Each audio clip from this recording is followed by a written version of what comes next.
चलता है। हमारी लगातार कोशिश है कि जहाँ पे गैप्स हैं, गैप्स को फिल किया जाए और ख़ासकर ज़मीनी सतह पे, कटिंग एज लेवल पे।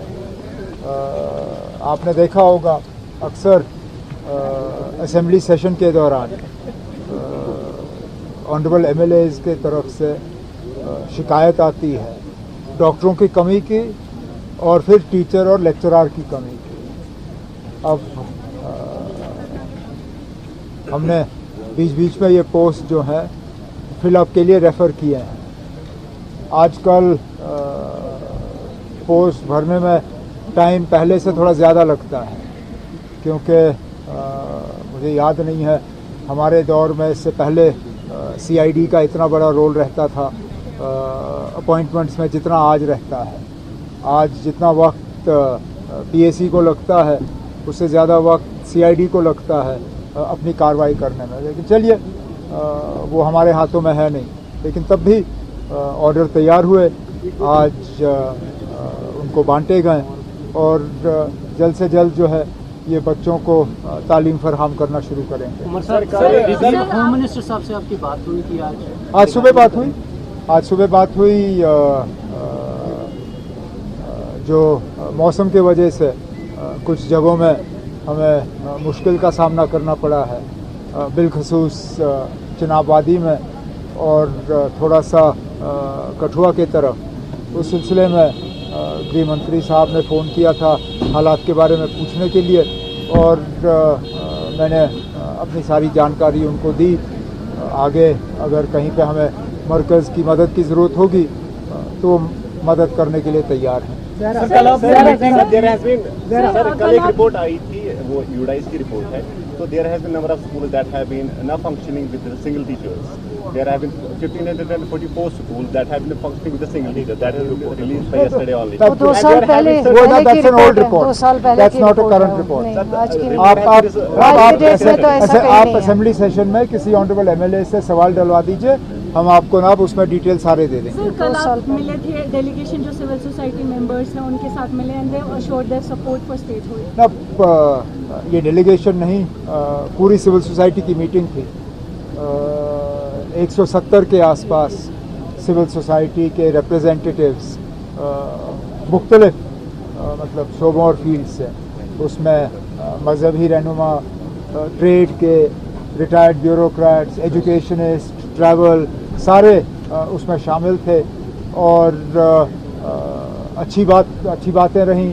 लगभग 3 घंटे मीटिंग चली और सब ने विदाउट एनी एक्सेप्शन सब ने इस बात पे जोर दिया कि स्टेटहुड की वापसी पे बहुत देर हो चुकी है और मरकज़ को अब और देरी करनी नहीं चाहिए। जो हमारा प्रोग्राम है जंतर मंतर जाने का, उसको सपोर्ट किया है और एक सिंगल पैरा वहाँ से रेजोल्यूशन पास हुआ calling on government of India के स्टेटहुड जो है जम्मू कश्मीर का वो अब फौरी तौर जो है बहाल किया जाना चाहिए। सर, एक तरफ से जहां दुनिया अमन की कोशा थी, अमन के लिए पूरा दुआ कर रही थी, अब ईरान और अमेरिका के दरमियान जो कशीदगी वो बढ़ गई है। डोनाल्ड ट्रंप की जानिब से ट्वीट भी आया है कि MOU जो साइन होगा, किस तरह से देखते हैं सर इस जंग? मतलब हम तो चाहते हैं कि अमन बना रहे वहाँ पे। हम तो पहले दिन से कहते आए ना कि ये जंग जो है ये एक नाजायज़ हमला एक मुल्क के ऊपर हुआ। अब अमेरिका के सदर जो हैं, मैं बार बार कहता हूँ, पता नहीं चलता वो 1 घंटे में 3-4 अलग अलग जो है बयान दे देते हैं। अब हमारी तो यही तमन्ना है कि सीज़ फायर जो है वो परमानेंट हो, जंग ख़त्म हो, अमन जो है वो दोबारा बहाल हो और जो ट्रेड पे स्ट्रेट ऑफ हॉर्मुज़ की वजह से रुकावट बनी हुई है वो रुकावट हटे, क्योंकि उसका हर किसी पे असर पड़ रहा है। यहाँ के तरक्याती काम पे असर पड़ रहा है। आज अगर आप देखें तो ब्लैक टॉपिंग का जो सिलसिला है वो लगभग रुका हुआ है इस वजह से, क्योंकि तेल की कीमतें बढ़ गई और लोग जो हैं पुरानी रेट पे मैक्सिमम सप्लाई करना नहीं चाहते। उसका भी हम कोई इलाज ढूंढने की कोशिश कर रहे हैं, लेकिन सबसे बड़ा इलाज यही होगा कि जंग ख़त्म हो और तेल की कीमतें जो है वो आहिस्ता आहिस्ता फिर कम हो जाएं। That's Sir, it. अभी Indus Water Treaty पर both countries are escalating. कोई उस पर क्या कहेंगे आप? यहाँ से कोई एस्केलेशन नहीं हुआ है। यहाँ से कौन सी that side and as well as this side. Indus water treaty कभी जम्मू कश्मीर के लोगों के हक में नहीं था। हमें पहले दिन से इस इंडस वाटर ट्रीटी की हमने इसकी मुखालफत की। हमने कहा कि जम्मू कश्मीर के साथ हिंदुस्तान और पाकिस्तान का सबसे बड़ा धोखा अगर रहा वो इंडस वाटर ट्रीटी रहा, क्योंकि हमारी दरियाओं पे हमें कोई कंट्रोल नहीं। तो यहाँ से तो एस्केलेशन हुआ नहीं। इंडिया ने इंडस वाटर ट्रीटी को सस्पेंड किया हुआ है, वहाँ से जंग की धमकी दी जा रही है। अब उसका जवाब मैं यहाँ से नहीं दूंगा, वो तो मरकज की हुकूमत ने दे दिया। सर आपने इनवाइट किया है इंडिया ब्लॉक लीडर्स को to join you at Jantar Not just India bloc. Invitations for Jantar Mantar have been prepared. They are going out. They will go out to political parties in Jammu and Kashmir. Those who are either in the assembly now or have been in the assembly in the past. उन सबको यहाँ से जनाब फारूक साहब जो हैं एक invitation भेजेंगे। उसके साथ साथ इंडिया ब्लॉक के तमाम लीडर और फिर वो पार्टियाँ जो ना इंडिया ब्लॉक के साथ हैं या ना एनडीए के साथ। मिसाल के तौर पे आम आदमी पार्टी है, अकाली दल है, बिजू जनता दल है, तेलंगाना की पार्टियां हैं, ओवैसी साहब की पार्टी है, कई सारे मायावती जी हैं।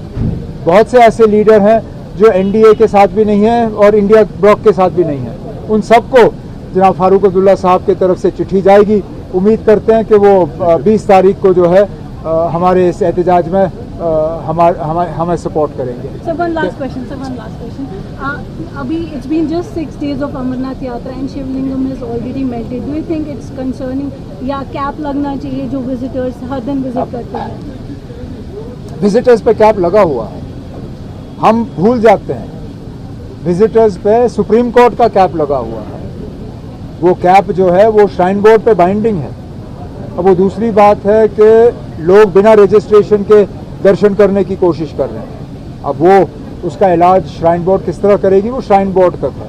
लेकिन सुप्रीम कोर्ट के तरफ से जब आपको याद होगा एक बहुत बड़ा हादसा हुआ था, उस हादसे के बाद यात्रियों पे कैप लगा हुआ है।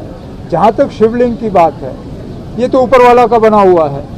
कितने दिन रहना है नहीं रहना है ये ना मैं तय कर सकता हूँ। इस बार 6 दिन रहा, चलिए इतने दिन ही थी। सिक्किम में मैन पावर की कमी सामने आई है। एलजी साहब से पूछ लीजिए ना आप स्किम्स की